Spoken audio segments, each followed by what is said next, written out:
big star out of me. Welcome back to Meet Me at the Movies. This is the Critics' Choice special, or the Hollywood special. We're talking about more than just the Critics' Choice. I'm Noel Manning, along with Greg Tillman and Thomas Manning over here. And then we've got Tim back there on the Tim cam with Tanner. Tanner, he is not a serial killer. Tanner Wade. Tanner, there he is. Yeah, there you go. He's exciting. He is. Excited about it all. Been talking about a lot of the different things. We did see a lot of the Hollywood crowd. I mean, and there's, when you walk the Hollywood streets, Hollywood Boulevard, the stars on the Walk of Fame, all of that stuff, you're going to also bump into people trying to, not accost you, but they're trying to sell you things. Typically, what are they trying to sell you, Thomas? CDs with their, their personal mixtape on it. We saw one guy, Santa Monica Pier, and then the very next day, about 4 miles away on Hollywood Boulevard. Same guy. And same exact guy. And he was like, "You want to see him?" I'm like, "Man, I got you yesterday." He said, "Oh, okay." Yeah. Then, some of them actually are really good businessmen, I guess. They're like, "Hey, you guys, you father and son, maybe give your dad the CD for Father's Day. What about that?" There's some marketing. Some of them, they're pretty good guys. But we found out, I think it was at the Jimmy Kimmel show when we went there, the guy said, odds are, if you buy those CDs off the street, 90% chance there's nothing on them. So be careful. We didn't buy any, but we did see people dressed up like all sorts of characters. We saw Spider-Man. Black Panther. Sounds like Vegas. Yeah, very much so. Very much so. We saw like a dog impersonator, I guess. What? Did you say a dog impersonator? Yeah, there was a woman dressed like a dog in a cage. Oh, yes. Yeah, I don't know what that was. It was some kind of, I don't know if it was. Performance art? It was performance art, without a doubt. Yeah, I forgot about that. Yeah. I blocked that out of my memory. Animal cosplayers, yeah. Yeah, that's exactly right. I didn't know that was a thing. I didn't either. But well, in Hollywood, everything is a thing. I guess. Tell me about the Critics' Choice Awards. That's why you're really there. Yeah. What's the history of the Critics' Choice Awards? How does that differ from the SAG Awards, the Oscars, the others? Founded 25 years ago with really just kind of a handful of critics in the LA and kind of New York area. And then it started expanding. And I was working with you at Headline News in the mid-90s when I got a letter in the mail inviting me to join this organization called the Critics' Choice Awards. I remember that. And I'm like, wow, I don't know what this is, but sure, it sounds fun. And how did they find out about us? Well, we had actually gotten on a list because we were getting screenings. Okay. Because remember when we first started and you said, "Hey, I want you to do movie reviews." I reached out to all the studios, trying to get the EPKs, the electronic press kits, and all that. So they have a list. That's right. We had tapes, big tapes coming in back in the day. Big, huge 3/4-inch tapes is how the footage used to come. Now you download it offline. But I remember, getting that letter, not really knowing what it was about, and so there was a annual fee. It wasn't that expensive, and I said, "Sure, I'll do this." And then later that year, come award season, I started getting the screeners for that, and then I started realizing the importance of it. So it grew from a handful of people in kind of LA, New York. They started expanding it, and about the time that it reached out to me, and it was probably 2 years old. 1 or 2 years old when they reached out to me, I started realizing the extent of what this organization means. And it is film critics. Used to be only broadcast. It was the Broadcast Film Critics Association, so it was only broadcast critics at the time. It's now just called the Critics' Choice Association. Includes over 450 film critics throughout Canada, Mexico, and the United States. So it's North American in nature. And we got to meet people from all over. And Thomas has been listening to several of these film critics through podcast for a couple years now. Yeah. And there are a couple that he's really, really excited about. You got to meet some of the guys from Real Blend. Oh, yeah, Big definitely. fan of the Real Blend team. Yeah, well, Sean O'Connell, we know him from the Charlotte area, but he has a podcast with 2 others, Jake Hamilton from Chicago and Kevin McCarthy from D.C., and they have a fantastic podcast, weekly podcast, and about an hour and a half long. They just sit around and talk about movies. They interview people. Yeah, everybody. Yeah. They've had Tarantino on their podcast twice. They had him on there for 2 hours, 2-hour interview with Tarantino. Yeah. Each week, it's whatever the big movie is. They try to have a director or producer, writer, actor, somebody from that film. Like they had Sam Mendes from 1917. Yeah. They had him on. It's just a great show. And they're very fan friendly as well. They try to encourage the fans and the listeners to Right. to chime in. Yeah. Go ahead. And then there was another couple of them that you Oh, were yeah. real excited to see at the end of the show as well. Yeah, Scott Mantz from Rotten Tomatoes and Collider, and also Perry Nemiroff from Collider.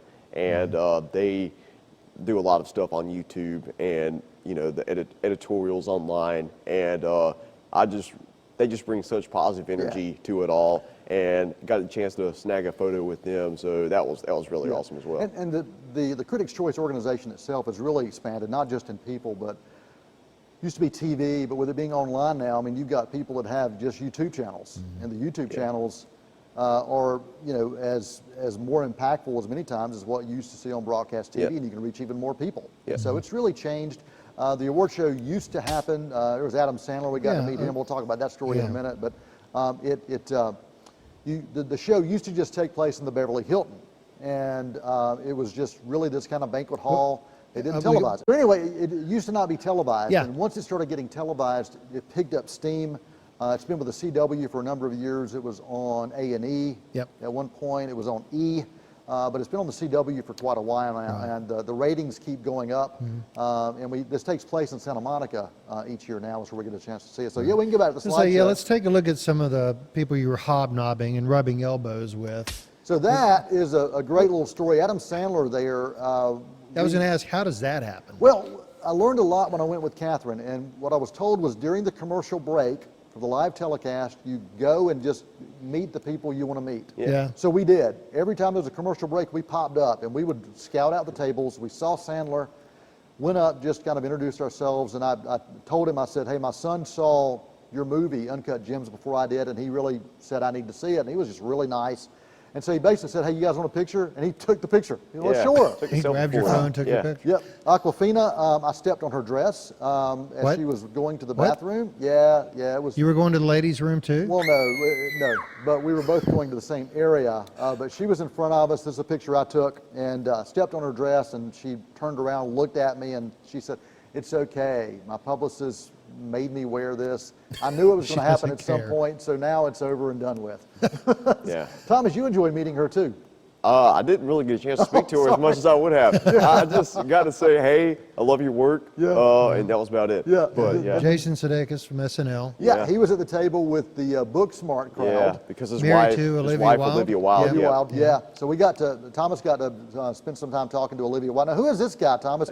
He really liked the way that you were thin and that you had this kind of, you both had this kind of cool vibe going. There's a resemblance. Long and lean, long and lean, that's what he said. JB Smoove, you know, famous comedian. So he's a comic. I see him on Match Game. He's a contestant on Match Game. He had a small role in Spider-Man Far From Home this past summer also. He was one of the teachers, so he's just a really funny guy. So got to take a shot with him after the show. Yeah, and then Jean Smart, I got a chance to talk to her after the show. She's in Watchmen, of course.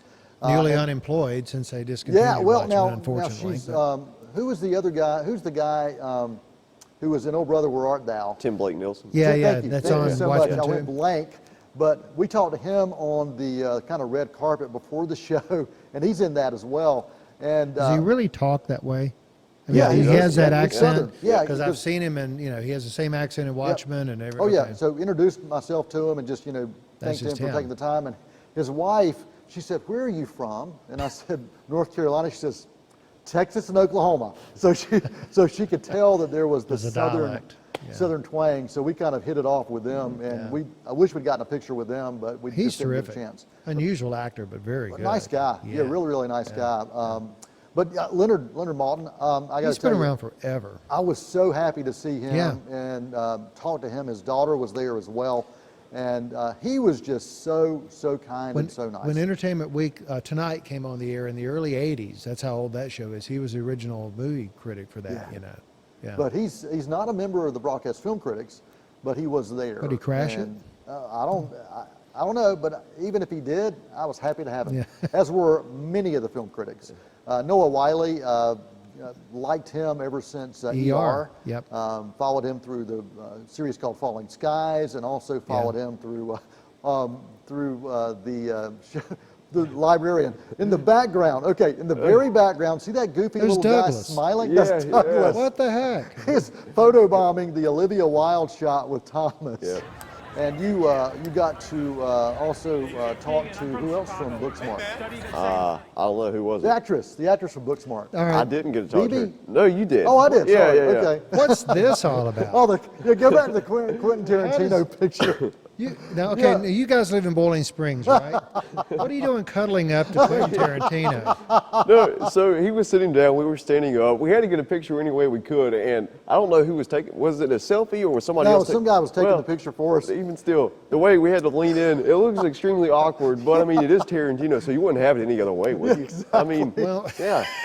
yes. It is, hey, and he was fine with it. He enjoyed it. Now, this series, if we get a chance to see this series of pictures, who was this, Thomas? Taika Waititi, yeah, from director of Thor Ragnarok from this year, director of Jojo Rabbit, nominated for Best Picture, and just he's as quirky as his films are. Yeah, Like, and so he took a He series looks happy of to pictures. be there, too. Yes, he took, look at this. So he took a whole series of pictures with us. And Thomas is the same in each one. His face doesn't move. I didn't know we were doing a thing like that. Wow. But, you know. But if there's one person that stood out to you that you're glad you got to meet, who would that have been? I mean, it's got to be Quentin. I mean, Yeah. he is probably one of my favorite filmmakers ever. And after a couple days before that, spending time in his theater, watching his movie, then being there and getting to talk to him a little bit about that. And then he ended up winning Best Picture for Yeah. Once Upon a Time in Hollywood. Yeah. So it was just really historic night for him. And And then with us seeing yeah, the movie yeah, as well yeah. right before Yeah, that. that picture of you guys with him there, that you were texting me pictures through the event. Yeah. Yeah. And that came, and I just looked at my wife and said, how does this happen? and then that was right before he really started racking up the awards, because he Yeah. was on stage a good bit after that. Absolutely. Yeah. It was pretty incredible. Some of the things that we don't have photos of, but I got to hang out, spend some time with Renee Zellweger backstage during one of the breaks, and I spent the time to talk to her and said, I got to see her back in October at the Walk of Fame when she was doing the induction ceremony for Harry Connick Jr. And so I said, I just want to thank you for what you said about Harry Connick, your friend. I said it was really, words of wisdom, and it was just, you could tell that you guys have had this friendship for a long time. And she was just so nice, so kind, and she said, well, thank you so much. I really, really appreciate you saying that, and that's kind of you to stop me and say that. And then this person walked by her and hit her accidentally, and she said, oh my God, she said, oh, like razor blades in her purse? What was that? She said, that was hot, hurt. So fragile. Then she looked back, I don't know what it was, but she looked back at me, she says, if I bleed out, just tell my mom in Katy, Texas, I love her. and so then her publicist or whatever was walking with her and asking her if she was okay, but she turned back around and said, I want to thank you for taking the time to talk to me. And so I really appreciated the fact that she did that. Yeah.